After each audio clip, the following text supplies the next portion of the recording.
9장 1절에서 15절까지의 말씀입니다. 성도를 섬기는 일에 대하여는 내가 너희에게 쓸 필요가 없나니 이는 내가 너희의 원함을 알미라. 내가 너희를 위하여 마게도냐인들에게 아가야에서는 1년 전부터 준비하였다는 것을 자랑하였는데 과연 너희의 열심이 퍽 많은 사람들을 분발하게 하였느니라. 그런데 이 형제들을 보낸 것은 이 일에 너희를 위한 우리의 자랑이 헛되지 않고 내가 말한 것 같이 준비하게 하려 함이라. 혹 마게도냐인들이 나와 함께 가서 너희가 준비하지 아니하는 것을 보면 너희는 고사하고 우리가 이 믿던 것에 부끄러움을 당할까 두려워하노라. 그러므로 내가 이 형제들로 먼저 너희에게 가서 너희가 전에 약속한 연보를 미리 준비하게 하도록 권하는 것이 필요한 줄 생각하였노니 이렇게 준비하여야 참 연보답고 억지가 아니니라.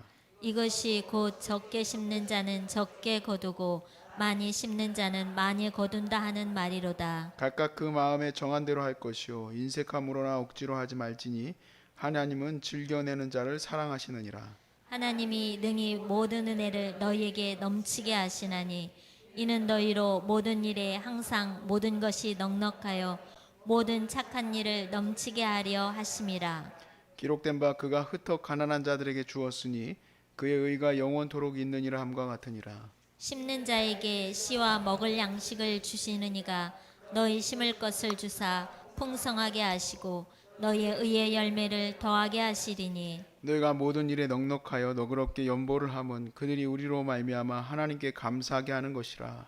이 봉사의 직무가 성도들의 부족한 것을 보충할 뿐 아니라 사람들이 하나님께 드리는 많은 감사로 말미암아 넘쳤느니라. 이 직무로 증거를 삼아 너희가 그리스도의 복음을 진실히 믿고 복종하는 것과 그들과 모든 사람을 섬기는 너희의 후한 연보로 말미암아 하나님께 영광을 돌리고 또 그들이 너희를 위하여 간구하며 하나님이 너희에게 주신 지극한 은혜로 말미암아 너희를 사모하느니라. 말할 수 없는 말할 수 없는 그의 그 은혜로 연사로 말미암아 말미암아 하나님께 감사하노라. 감사하노라. 아멘.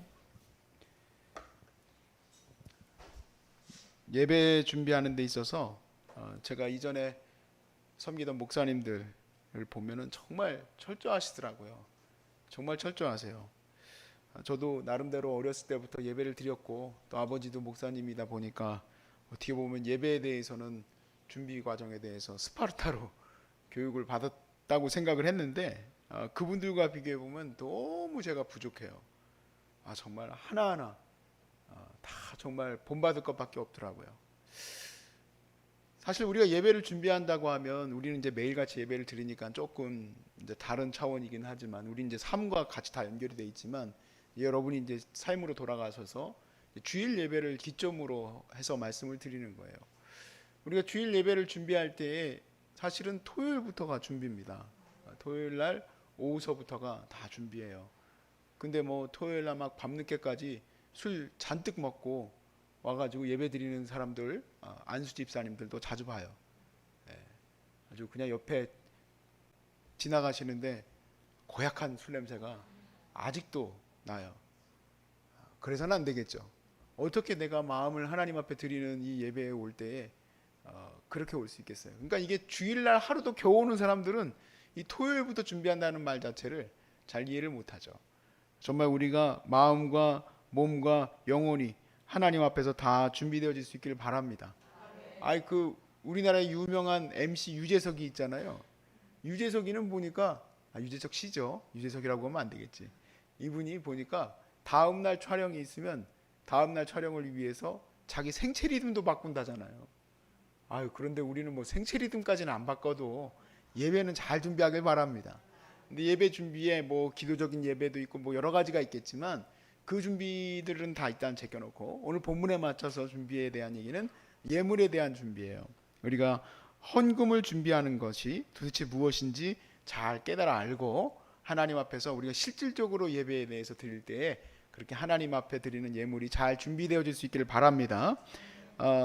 우리가 이제 고린도후서 8장에서 연이어서 9장으로 이어지고 있는데 우리가 8장에 어제 이제 간절함에 대해서 같이 나눴지만 이제 간절함의 포인트를 뒀지만 문맥상으로 보자면 이 세 명을 추천을 해서 이제 먼저 보내게 됩니다. 자, 보내서 연보를 준비시키기 위해서 보내는 거예요. 그렇지만 실질적으로는 이 사람들이 이제 바울에게 연보를 가져오게 되는 그러한 흐름이 되지만, 실질적인 그런 일이 있기 전에 이 편지를 보낼 때의 계획은 이제 바울이 나중에 가서 이제 가져올 요량이거나 아니면 마게도냐에 있던 사람들을 보내거나 뭐 여러 가지 다른 계획들이 있겠죠. 그런데 이 팀은 뭐냐면 선발대예요. 먼저 가서 이 고린도 교회 성도들이 준비하게 하려고 하는 건데, 야, 이렇게 철저히 준비가 있을 수가 없어요. 왜냐하면 우리는 1절에 보면은요, 1년 전부터 준비했대요. 그래가지고 1년 전부터 이 연보를 준비했는데, 그 연보에 먼지 쌓였겠다. 연보를 1년 전부터 준비한 것 때문에 다른 교회 성도들이 많이 귀감이 됐다. 그러니까 너희들한테 내가 섬기는 거에 더 얘기할 필요는 없지만, 아유, 바울도 기딱지가 진짜 딱지가 생기도록 너무 자꾸 잔소리하는 것 같아. 그런데 이 세 명을 보내는 것은 너희들이 혹시라도 우리가 갔을 때 또 그때 불이 나게 그냥 뭐 이렇게 준비하지 말고 좀 미리 철저히 준비했던 것들이 잘 되어질 수 있도록 하려고 이 세 명을 보낸다는 거예요. 5절 말씀을 보세요. 그러므로 내가 이 형제들을 먼저 너희에게 가서 너희가 전에 약속한 연보를 미리 준비하게 하도록 권면하는 것이 필요한 줄 생각하였느니 이렇게 준비하여야 참 연보답고 억지가 아니니라 라고 돼 있어요. 예전에 그 김남준 목사님 책을 이제 처음 제 룸메이트였던 전도사님이죠. 전도사님이 김남준 목사님 교회를 그렇게 열심히 다니시더라고요. 보니까 그 교회가 이 예배에 대해서 굉장히 철저하시더라고. 예배 관련된 책, 예배의 감격에 빠져라 했었나? 그 책에 이제 처음 이 부분에 보면은 아이가 하는 얘기의 간증 부분이 있어요. 엄마 빨리 요금 내고 가자 그러는 거예요.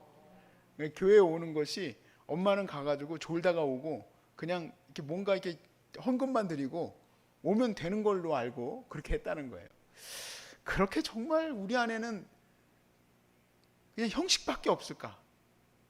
이 예물을 드린다는 것이 얼마나 귀한 일인지, 사실은 이제 우리가 벌어들이고 있는 것은 물질이기 때문에 이 돈을 드리는 거잖아요.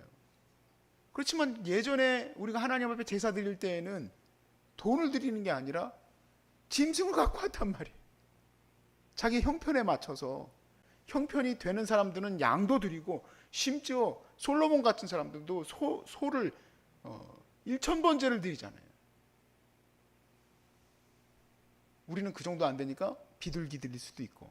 그렇다고 해서 그 가치가 중요한 게 아니라 내가 얼마나 힘 닿는데 내가 준비된 마음으로 하나님 앞에 드리느냐. 여러분 생각해 보세요. 예루살렘까지 양 끌고 올라가는데 준비가 돼요, 안 돼요? 이미 마음의 준비가 되죠. 이거 끌고 올라가야 되는데 갈 때부터 이게 마음에 다 준비가 되는 거예요. 아브라함이 이삭을 데리고 올라갈 때에도 말이죠. 그 마음에 얼마나 준비가 되겠습니까? 이 아이를 내가 바쳐야 하는데 하면서 올라가니까요. 야곱이 하나님께서 약속하신 땅으로 나아갈 때 가족들을 데리고 제사를 드릴 때 얼마나 준비되겠어요. 근데 너무 간편해졌어요. 우리는 호주머니에다가 딱 지갑 차고 왔던 거 갖다 내면 돼. 근데 그렇게 하면 안 된다는 얘기예요. 그러니까 그 정도의 우리가 제물을 드리는 거기 때문에, 제사를 드리는 거기 때문에, 우리는 예수님께서 드려주신 바 됐겠으니까 뭐 따로 뭐 할 수 있겠습니까? 우리가 드리는 이 연보가 하나님의 사역 가운데 쓰여지는 거잖아요. 우리는 눈에 안 보이지. 뭐 그냥 교회에 대해서 관심 없는 사람들은 그냥 말 그대로 요금이에요, 요금. 요금으로 끝나는 사람들이 많아. 근데 그렇게 되지 않기를 바라고요. 여러분들이 정말 꼭 했으면 하는 것 중에 하나가 있어요. 뭐냐면 그 사역들에 관심을 좀 가지셨으면 좋겠어요. 이 사역들이 어떻게 쓰이고 있는지, 어떻게 내 예물이 또 쓰여진 바 되고 있는지 관심을 가지시고, 앞으로 교회에서 공동회한다 뭐 한다 그러면은 제발 좀 집에 좀 가지 마셔. 지금 내가 어디 사역에 어떻게 이게 쓰이고 있는지를 잘 보고 손들고 싸우라는 얘기가 아니라, 내가 거기에 관심을 가지고 우리 교회가 이런 사역들과 이런 일들에 힘을 쓰는구나. 뒤에서 헌금 봉투 많다고 화만 내지 말고. 헌금 봉투가 많은 이유는 여러분 자발적인 마음으로 드리라고 드리는 거예요. 구제헌금 있고 선교헌금 있고 또 무슨 헌금이 있으니까 사람들이 그거 사진 찍어다가 막 인터넷에 올려요. 교회가 이렇게 돈을 갖다 걷어들인다고. 여러분 그렇게 봉투 많다고 낼 사람도 없어요. 예? 봉투만 갖다 놨다고 그거 다 채우려고 하는 마음이 생기는 겁니까? 그게 아니라 다 각각의 쓰이고자 하는 바를 채우기 위해서 그렇게 돼 있는 거예요. 그런데 우리가 그것에 먼저는 관심을 가져야 돼요. 그리고 두 번째는 뭐냐면 미리 준비하시길 바랍니다. 미리. 어떻게 여기서는 안 그러시겠지만 여기서 안 그런다는 얘기는 여기서 혹시 상처받을까 봐 그렇게 하고 계시는 분들이 계셔서. 그래서 제가 제일 싫어하는 게 저기다 그냥 돈 그냥 지폐 그냥 갖다 넣어버리는 사람들 제일 싫어해요. 저는 그렇게 배운 적이 없어요. 어떻게 그래? 요금통도 아니고. 예? 자기 기도 제목으로 올려드리고 그게 많든 적든 하나님 앞에 내가 준비된 마음으로 드려야지. 그렇죠? 예, 그렇게 이제 드려야 된다. 이게 예물 드리는 부분은요. 이거 보니까 사람의 마음을 정말 칭찬하고 이렇게 회복시키는 게 아니고 얘기를 하다 보면은 점점 혼나는 느낌이야. 느낌이. 근데 여러분은 다 그렇게 마음을 하나님 앞에 드리고 있음을 제가 알고 있어요. 그래서 그렇게 항상 하시길 바래요. 더 좋은 건 뭐냐면 가능하면 헌금 봉투를 미리 갖고 가셔요.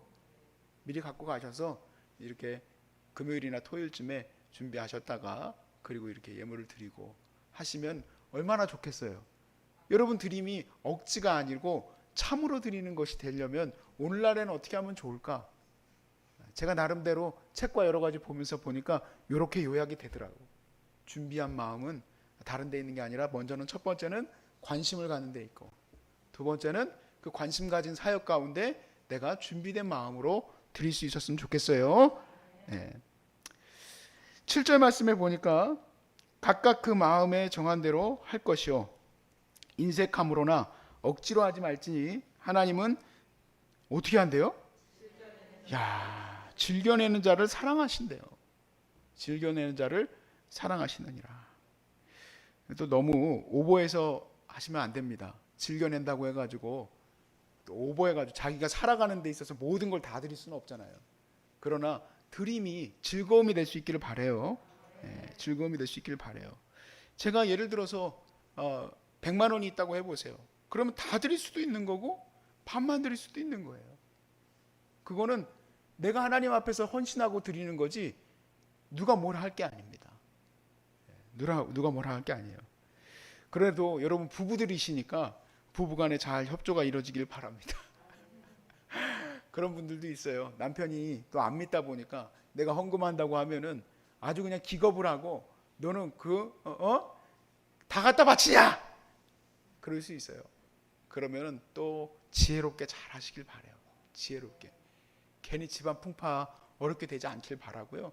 그러나 하나님께서 여러분에게 지혜를 주시고 뱀처럼 지혜롭게 하시고 비둘기처럼 순결하게 하시길 바랍니다. 여기 한 가지 원리를 더 주고 싶어서 그래요. 이렇게 즐겁게 드림을 통해서 우리가 얻게 되는 것은 무엇인가? 바로 뭐냐면 10절이에요. 심는 자에게 씨와 먹을 양식을 주시는 이가 너희 심을 것을 주사 풍성하게 하시고 너희의 의의 열매를 더하게 하시리니. 자, 우리는 이제 내가 가진 것을 드립니다. 당연히 그렇죠. 그러니까 예산이라는 게 있는 거예요. 내가 이번 달에 써야 될 돈이 이만큼이니까 이만큼을 내가 헌금을 해야지. 이번에 이런 사역을 보니까 내가 더 드리고 싶은 마음이 든다. 이런 나름대로의 그런 계획들이 있는데요. 그 계획을 넘어선 부분들을 얘기하고 있는 거예요. 바로 뭐냐면 나는 이렇게 하고 싶은데 나는 없단 말이에요. 그러면 하고 싶어하는 그 마음을 하나님이 하게 하실 거예요. 여러분 이걸 꼭 경험해 보세요. 이거 굉장히 놀라운 일인데요. 사실 이 사역도 마찬가지입니다. 우리가 소중한 사람들이 이 엄청난 건물들과 이 운영을 하려고 할 때 개인적으로부터 시작을 했어요. 처음부터 단체가 시작된 게 아니에요. 그런데 이런 거예요. 하나님, 노숙인들이 그 샤워하는 시설이 필요하답니다. 샤워하는 시설이 필요한데 내가 가진 것을 생각해 보니까 나는 물질은 없지만 내가 뭐뭐를 할 수 있어. 그래서 그렇게 하고 싶어하는 마음으로 기도하니까 어떻게 됐느냐? 하나님이 그 심고자 하는 것을 심게 하신다는 총알을 하나님께서 넣어주셔. 내가 심을 수 있는 씨앗을 내게 주시는 거예요. 이게 바로 옹색함과 넘침의 차이예요. 여러분, 이 중간 부분을 잘 이해하셔야 됩니다. 내 예산이 100만 원을 가지고 내 뭐 가족들께 먹여 살려야 되는데 이렇게 하고 나서 해야 되는데 이게 넘쳐났잖아요. 다 드릴 수도 있어요. 아까 처음 말씀드렸다시피 그건 이제 개인적인 헌신의 부분이에요. 그렇지만 내가 부족한 것을 다 안 하더라도 내가 하나님 앞에 드리고자 하는 마음이 있다면 하나님이 할 수 있도록 힘도 주시고 능력도 주시고 채워도 주신다는 얘기예요. 이전에 제가 참 존경하던 여전사님이 계셨는데 이분이 은퇴 여전사님이에요. 그래서 교회에서도 다 전사님이라고 부르지만 정말 너무 정말 곱고 아름답고 귀하고 너무 존귀해요. 정말 이분은 너무 존귀한 분이야.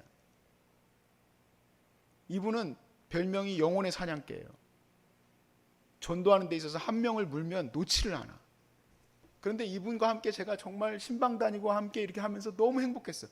같이 일하던 여전사님 때문에는 힘들었는데 교회 성도였던 이분 때문에 너무 행복했어요. 근데 이분이 전도를 하려고 보면은 꼭 귤을 사요. 귤을 사고 또 사과를 사고 이런 것들을 사가지고 그분 집에 찾아가서 못 만나고 나면은 아유 너 그냥 멸망받아라고 발 털고 나오는 게 아니라 거기다 항상 걸어놓고 오셔. 안 만나요 그러면 거기다 다 걸어놓고 오셔. 그럼 귤이 여러분 예를 들어서 뭐 5천 원, 만 원이라고 해보세요. 그럼 5천 원, 만 원짜리 그 돈 어디서 나와요? 은퇴하신 여전사님이. 남편도 은퇴했지. 근데 이분이 보니까 생활비에서 얼마 정도를 딱 전도비로 정해놨더라고. 생활비는 생활비대로 나가는데 전도를 위해서 쓸 돈을 준비해놨는데 이게 있을 때도 있고 없을 때도 있어요. 근데 그 달에 써야 될 것들은 있는 거예요, 늘. 그리고 어쩔 때는 끝까지 귤을 계속 걸어놔야 될 분들도 있어. 근데 그거를 하시더라고. 그래서 저한테 간증을 하세요. 제가 그랬거든요. 전사님 이렇게 다 그냥 귤 걸어놓고, 왜냐면 제가 봤을 때는 아까울 때도 있었어요. 문전박대 받으면은 정말 저는요 발 털고 가고 싶어. 죄송합니다. 그렇게 너무 고약하신 분들도 있어요. 그렇게 그냥 지극정성으로 찾아가는데 어떻게 문도 한 번 안 열어주나. 여기 이렇게 써놨어. 아예 못 오라고 입춘 대길 뭐 이렇게 해가지고 뭐 이게 막 부족도 붙여놓고 자꾸 이제 예수 믿는 사람들이 오니까 기분 나빠가지고 그러는지. 아무튼 그랬었어요. 우리 교회도 몇 번 오셨던 분인데 그런데도 계속 걸어놔. 전사님 이렇게 계속 걸어놓으면 아깝지 않나요? 전사님 이렇게 계속해서 드리면은 돈이 어디 있나요? 하나님이 다 채워주십니다. 나는 여태까지 우리 부모님 사역하는 거 보면서 내가 이렇게 마음을 기뻐함으로 여기 쓰면은 하나님이 이거 채워주시는 거 알면서도 나는 왜 내 예산에서 벗어나지를 못할까? 참 이런 게 귀하구나 하는 생각이 들어요. 여러분 살면서 하나님 채워주심을 경험할 수 있기를 바랍니다.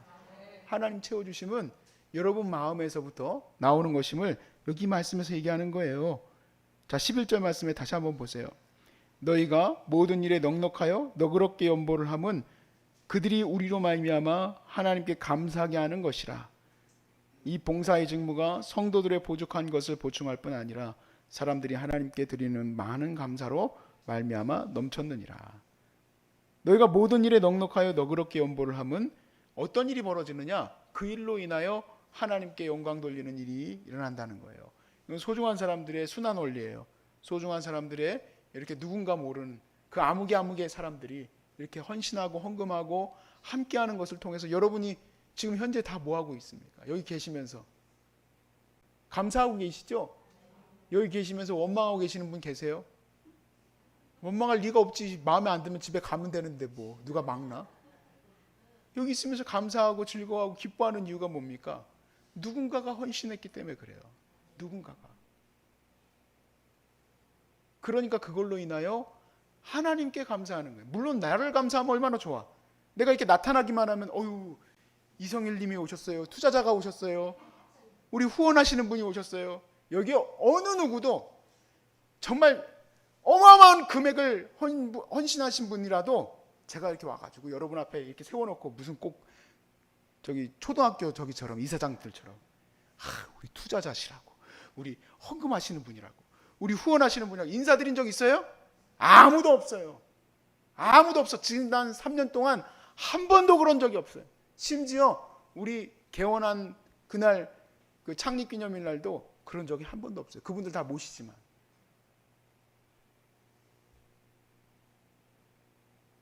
왜냐하면 그 영광은 하나님 받으셔야 되니까. 내가 드림은 하나님께 드림이지, 사역이 하나님의 사역이 이루어지게 하는 거지, 하나님이 영광 받아야 되는 거지, 내가 거기서 영광 받으려고 하는 사람은 사실 제가 봤을 때 교회 사역 가운데 한 명도 본 적이 없어요.